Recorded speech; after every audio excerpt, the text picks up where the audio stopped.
natupad yung pangarap ko na magkaroon ng million views. Pero ang kapalit naman nun, nawala yung monetization. So, hello ma'am, good morning. Ayun, 'di makatulog ang person kaya ayun nag-live po ako.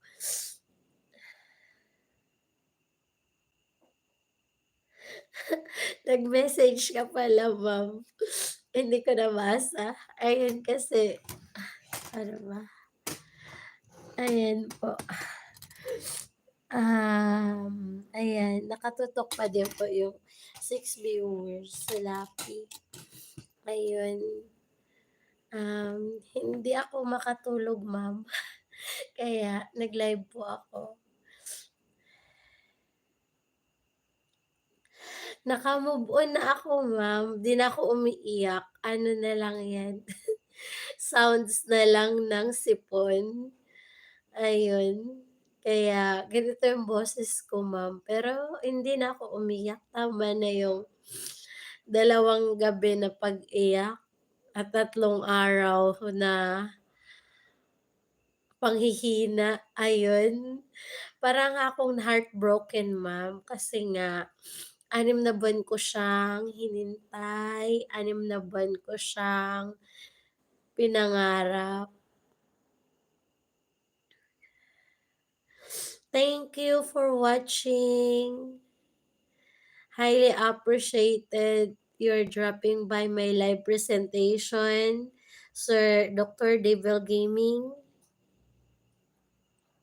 Opo ma'am, matutulog na din. Ayun, nag-ano po kasi ako, nag-record ng video para po ano, para po doon sa review po ng aking channel, ayun. Kaya ayun, gising pa po ako para, ipasa yung video na kailangan po para dun sa pagpa-review po ng aking channel para po within 3 months, ayun, mabalik po yung monetization tools. Ayun, nagulat po kasi ako noong, January 1 po, tapos 12 AM nagla-live po ako. I-o-on ko po dapat yung dollar sign para magkaroon ng harang yung aking live. Tapos pag-check ko, wala na siya, hindi ko na siya mapindot. Yung nakalagay na doon ano, "You're not able to earn money."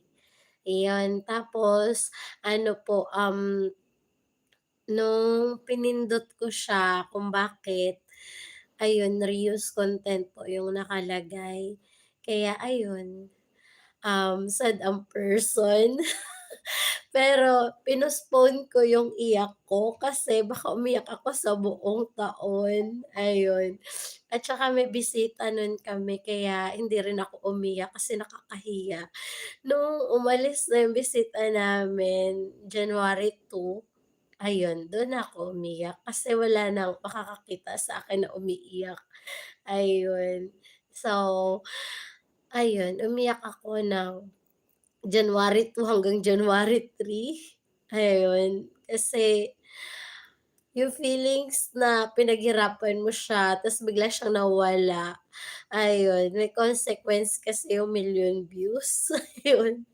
Tapos dahil sa ano ko, gulat ko, ayun, dinelete ko po siya, dinelete ko yung ano, yung million views ko, yung 500K views, yung 200K views, yung 100K views, yung 67K views, yung 2.2K views, ayun, lahat ng may K views, dinelete ko po silang lahat, ayun. Dapat pala hindi ko yun dinelete, kaso nga ano, alam ko na yun yung dahilan, kaya ako nagkaroon ng reuse content kaya iyon.